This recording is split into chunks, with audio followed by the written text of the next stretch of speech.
क्या कभी आपको ऐसे सिचुएशन में काम करना पड़ा हो जहाँ पर आप वैसे लोगों के साथ हो जो आपको पसंद नहीं करते हो, नॉन कोऑपरेटिव हो, इंटरफेयरिंग हो, तो वैसे सिचुएशन में आप कैसे काम करते हैं? आपका परफॉर्मेंस लेवल कहाँ तक रहता है और आपका फ्रस्ट्रेशन लेवल कहाँ तक पहुँच जाता है?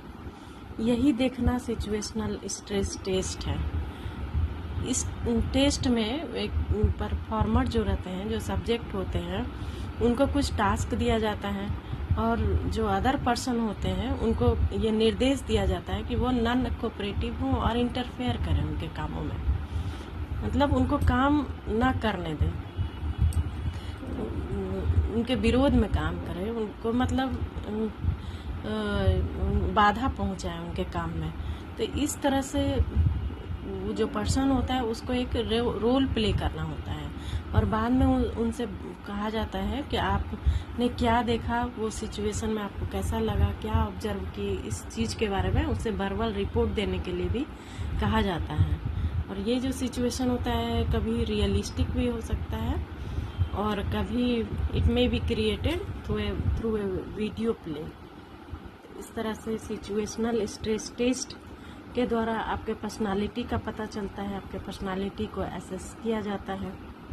यही सिचुएशनल स्ट्रेस टेस्ट है। बहुत सारे टेस्ट हैं, प्रोजेक्टिव टेस्ट हैं, ये सब प्रोजेक्टिव टेक्निक हैं जिनके आधार पर आपकी पर्सनालिटी का पता लगाया जाता है कि आप किस तरह के पर्सनालिटी हैं। और ये काम ट्रेंड पर्सन, जो स्किल्ड पर्सन होते हैं, वही करते हैं। Thank you. क्या कभी आपको ऐसे सिचुएशन में काम करना पड़ा हो जहाँ पर आप वैसे लोगों के साथ हो जो आपको पसंद नहीं करते हो, नॉन कोऑपरेटिव हो, इंटरफेयरिंग हो, तो वैसे सिचुएशन में आप कैसे काम करते हैं? आपका परफॉर्मेंस लेवल कहाँ तक रहता है और आपका फ्रस्ट्रेशन लेवल कहाँ तक पहुँच जाता है?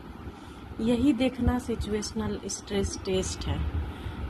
इस टेस्ट में एक परफॉर्मर जो रहते हैं, जो सब्जेक्ट होते हैं, उनको कुछ टास्क दिया जाता है और जो अदर पर्सन होते हैं उनको ये निर्देश दिया जाता है कि वो नॉन कोऑपरेटिव हों और इंटरफेयर करें उनके कामों में, मतलब उनको काम ना करने दें, उनके विरोध में काम करें, उनको मतलब बाधा पहुंचाए उनके काम में। तो इस तरह से वो जो पर्सन होता है उसको एक रोल प्ले करना होता है और बाद में उनसे कहा जाता है कि आपने क्या देखा, वो सिचुएशन में आपको कैसा लगा, क्या ऑब्जर्व की, इस चीज़ के बारे में उससे